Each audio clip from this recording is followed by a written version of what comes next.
S'il y a bien un mystère dans la Bible, c'est cette histoire de Trinité. Un seul Dieu en trois personnes distinctes. Mon cerveau se grippe, je ne comprends pas.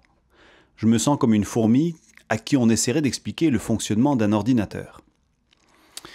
Un jour, un professeur de théologie, Roberto Badenas pour ne pas le nommer, a attiré mon attention sur un verset que l'on trouve dans Éphésiens chapitre 4, le verset 6. Je lis. « Il y a un seul Dieu, le Père de tous, qui est au-dessus de tous, parmi tous et en tous. » Dans ce texte, l'apôtre Paul est on ne peut plus clair. Il y a un seul Dieu. Mais il rajoute que ce Dieu est au-dessus de tous, parmi tous et en tous.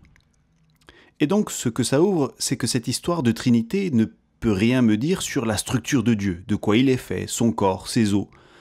Par contre, ça me dit comment Dieu se rend accessible à nous. En fait, ce texte nous dit que Dieu nous rejoint dans les trois dimensions de relation dont on a besoin.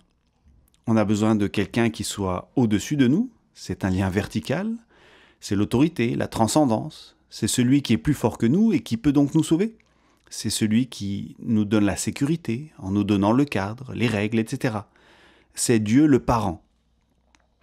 Et puis, on a besoin de quelqu'un qui soit en face de nous, comme nous. C'est le lien horizontal. Quelqu'un qui comprenne ce qu'on vit parce qu'il le vit aussi. Quelqu'un avec qui on peut dialoguer, qui nous apprenne la fraternité, l'amour du prochain, le soutien mutuel. C'est Dieu le frère, c'est Jésus-Christ. Et puis, nous avons besoin de pouvoir être en lien avec ce qui se passe en nous.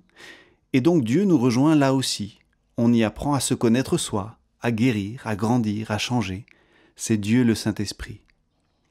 Alors aujourd'hui, dans votre prière, laissez-vous rejoindre par Dieu dans toutes ses dimensions. Dieu au-dessus de vous, en face de vous et en vous.